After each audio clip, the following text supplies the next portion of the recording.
네, 안녕하세요. 연합인포맥스 이마랑 특파원입니다. 네, 오늘 미국 현지 시간으로 1월 12일 거래가 마무리가 됐습니다. 뉴욕 증시 3대 지수 혼조 마감을 했는데요. S&P 500 지수는 장중 4,800선을 돌파를 하면서 약 2년 만에 처음으로 4,800선으로 잠깐 오르는 모습 나타냈습니다. 오늘 이제 3대 지수 종가 기준으로는 혼조세로 마감을 하는 모습을 나타냈는데요. 다우 지수 같은 경우 전거래일 대비 0.31% 하락하면서 37,600선을 하회하는 수준에서 종가가 형성됐습니다. S&P 500 지수는 종가 기준으로 전거래일 대비 0.08% 상승하는 모습을 보였고요.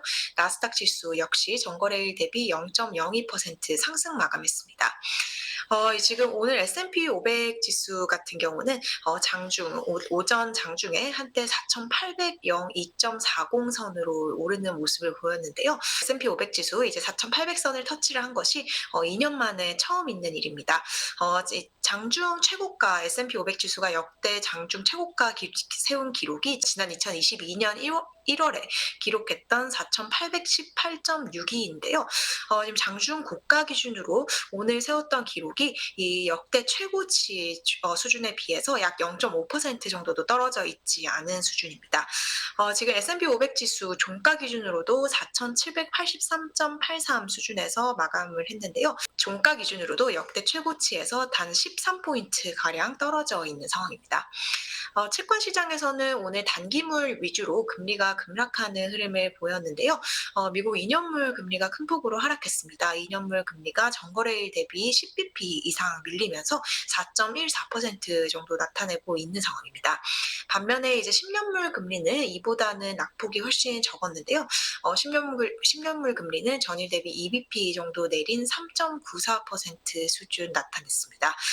지금 이제 단기물이 페드의 정책에 조금 민감하게 반응을 하기 때문에 채권 시장의 조기 금리 인하 기대를 반영하면서 장기물과 단기물 사이에 커브 평탄화, 플래트닝 현상이 오늘 더 심화한 것으로 볼 수 있을 것 같고요.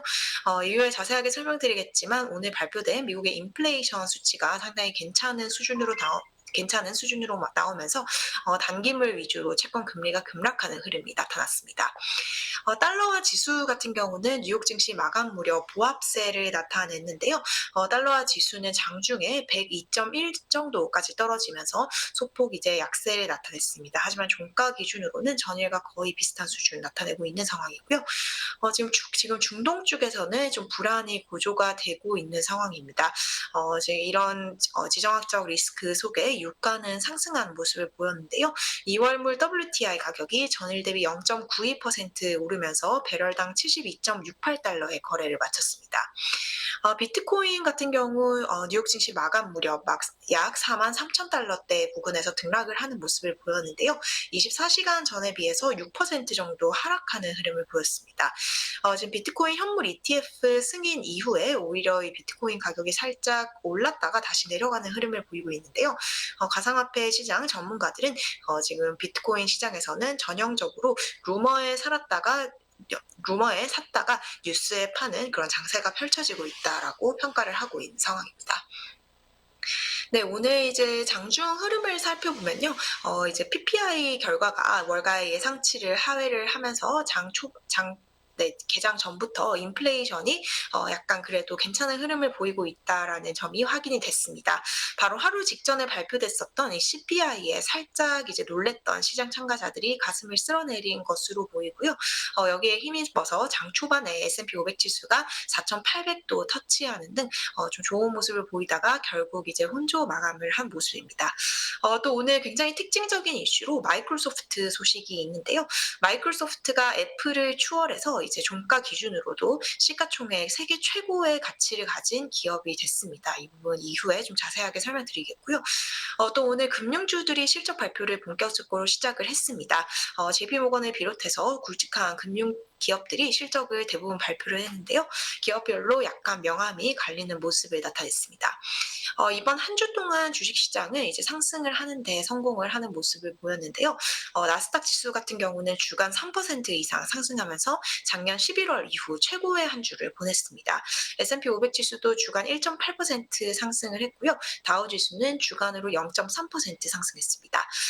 뉴욕 증시 3대 지수는 지난 11주 동안 무려 10주 동안 단 한 주를 제외하고는 모두 상승세를 기록을 한 상황입니다.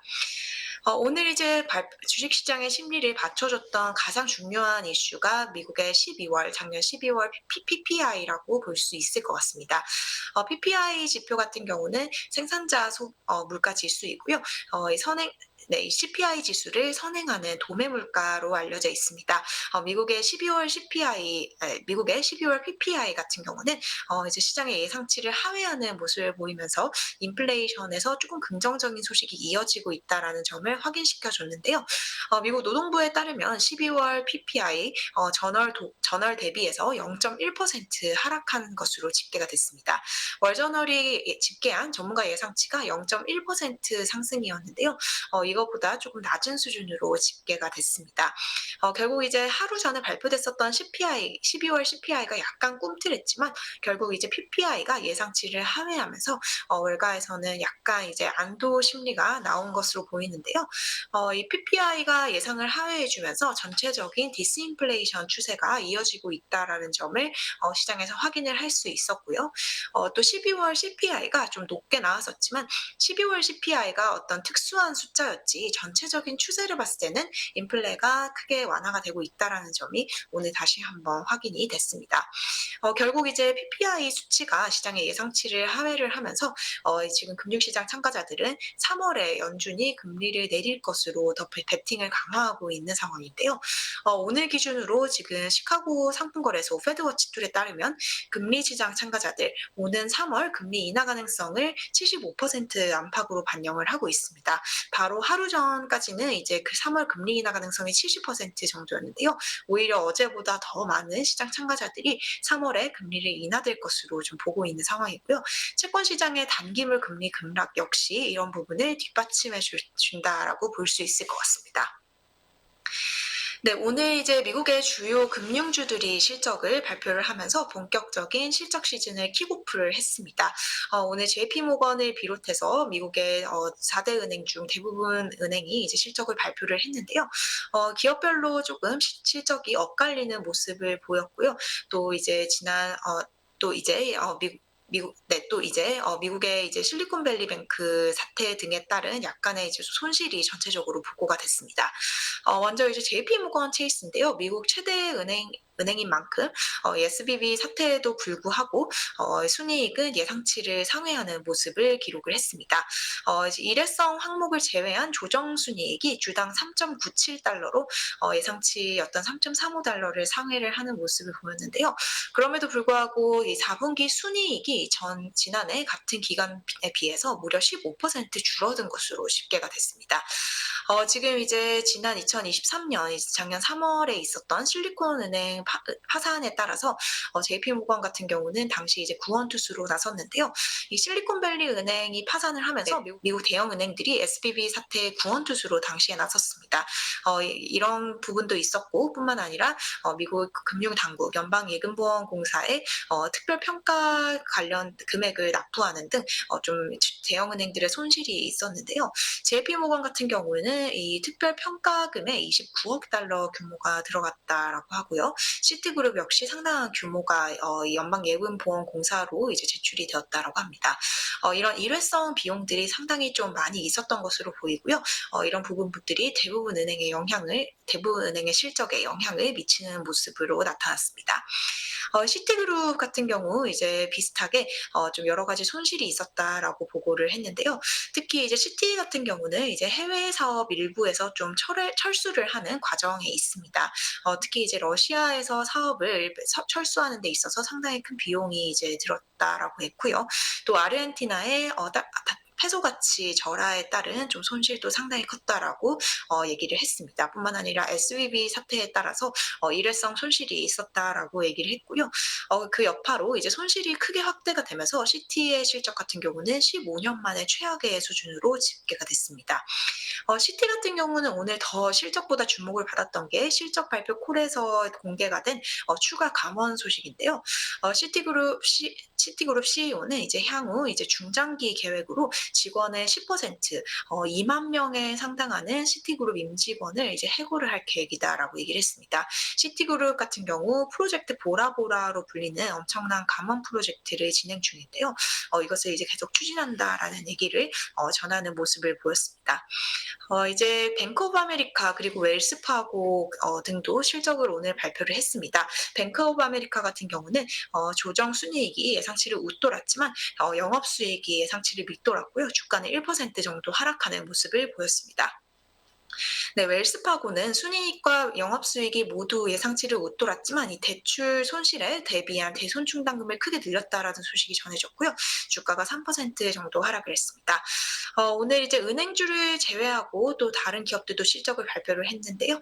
유나이티드 헬스 그리고 델타항공 등이 실적을 발표를 했습니다. 유나이티드 헬스 같은 경우는 실적이 예상보다 약간 좀 부진한 흐름으로 나왔고요. 주가가 3% 정도 밀렸고요. 델타항공 같은 경우는 순이익과 매출이 시장 예상치를 웃돌았지만 전체적인 연간 가이던스를 낮췄다라는 소식에 주가가 8% 정도 급락하는 흐름을 보였습니다. 이제 오늘 보면은 이제 금융주들은 좀 손실이 크게 확대됐지만 그럼에도 불구하고 이제 주가가 크게 영향을 받지는 않은 모습인데요. 오히려 델타항공이라든지 유나이티드 헬스와 같은 기업들의 주가가 좀 크게 타격을 받은 모습입니다. 지금 이번 실적 시즌에 대해서 계속해서 좀 우려가 이어지고 있는 상황이지만 UBS에서는 이제 이번 어닝 시즌 상당히 괜찮을 수도 있다라는 분석을 내놓고 나섰는데요. 지금 미국 경제 전반이 건전한 모습을 보이고 있고 좀 매크로 여건이 아직까지 괜찮기 때문에 이번 실적은 다소 괜찮을 수 있다라는 얘기를 전했습니다. 지금 일단 다음 주 월요일은 뉴욕 증시가 휴장을 하게 됩니다. 마틴 루터 킹의 날이라는 이제 연방 휴일로 인해서 뉴욕 증시를 비롯한 뉴욕 금융시장이 휴장을 하게 되고요. 주식시장 월요일 날 휴장을 하게 되고 화요일부터 금요일까지 이렇게 다음 주에는 4거래일만 거래를 하게 됩니다. 이런 상황에서 이제 긴 연휴를 앞두고 있기 때문에 시장은 약간 좀 롱 쪽으로 치우쳐 있는 것으로 보이고요. 또 다음 주에 큰 재료가 없기 때문에 재료가 없는 상황에서 약간의 관망 모드로 들어간 것으로 보입니다. 결국 지금 이제 다음 주 이슈 같은 경우는 어닝 시즌이 어떻게 풀리는지가 한 가지의 축이 될 것으로 보이고요. 또 다른 중요한 지표는 미국의 소비 관련 지표입니다. 다음 주에 미국의 소매 판매 지표가 나올 예정인데요. 소매 판매 같은 경우는 지금 최근 계속해서 우려가 되고 있는 미국의 경기 침체를 좀 막아줄 수 있는 그런 핵심적인 요인이기 때문에 미국인들의 소비 여력을 다음 주 경제 지표에서 좀 찾아볼 수 있을 것으로 예상이 됩니다. 실적 같은 부분에서는 골드만삭스 그리고 모건 스탠리와 같은 금융 대기업의 실적이 발표가 예정이 되어 있고요. 시티즌스라든지 M&T와 같은 지역은행도 실적을 공개할 예정입니다.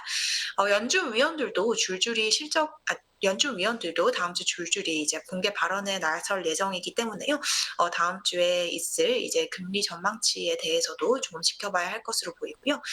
그럼에도 불구하고 이제 다음 주 마틴 루터 킹 데이가 있는 한 주 동안은 그렇게 뉴욕 증시가 굉장히 좀 좋은 흐름을 보이기는 어렵다라는 통계적인 분석도 나왔습니다.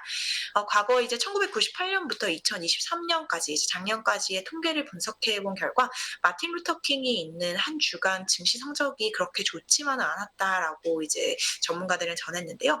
이 기간 동안 S&P 500 지수가 보통 0.3% 정도 하락을 했다라고 하고요. 또 이 기간 동안 주가가 올랐던 적이 전체의 38%밖에 안 된다라고 전했습니다.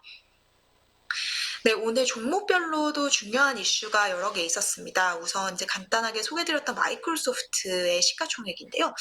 마이크로소프트 같은 경우는 오늘 종가 기준으로 주가가 1% 정도 상승을 하면서 388달러에 마감을 하게 됐습니다. 이것보다 더 중요한 거는 이제 마이크로소프트가 오늘 종가 기준으로 애플의 시총을 이제 추월했다라는 점이 이제 좀 빅뉴스였는데요. 마이크로소프트 며칠 전에 장중 애플의 시총을 추월한 적은 있었지만 종가 기준으로는 이제 오늘 드디어 애플의 시총을 추월을 하면서 공식적으로 세계에서 가장 가치가 높은 기업이 되게 됐습니다. 이 블룸버그에 따르면 마이크로소프트의 시가총액 오늘 종가 기준으로 2조 8천 9천억 달러로 집계가 되면서 애플의 시총이었던 2조 8천 2조 8,700억 달러를 추월을 했고요. 이로써 이제 애플이 10년 넘게 차지하고 있었던 시장의 최고 가치라는 기업의 왕자를 이제 마이크로소프트에 내주게 됐습니다. 애플 같은 경우는 지난 2011년에 엑슨모빌의 이 시총을 뛰어넘은 후 그 이후 이제 꾸준히 세상에서 가장 가치가 높은 기업이라는 시총을 유지를 하고 있었는데요. 결국 이제 작년에 시장의 가장 큰 화두였던 인공지능 그리고 AI에서 마이크로소프트가 차지하고 있는 이런 선두적인 영향 등으로 이 주도권이 결국 뒤바뀌게 된 것으로 보입니다. 네, 오늘 종목 중에서는 이제 테슬라가 좀 많이 내렸습니다. 테슬라 주가가 오늘 3.5% 이상 하락하면서 좀 큰 폭의 하락세를 보였는데요.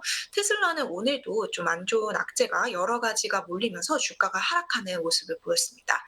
네, 우선 이제 오늘 외신에 따르면 테슬라가 홍해 지역을 둘러싼 지정학적 긴장으로 인해서 이 글로벌 서플라이 체인에 좀 상당한 차질을 받을 수 있다라는 점이 외신 보도를 통해 전해졌고 테슬라도 이를 공식 확인했습니다.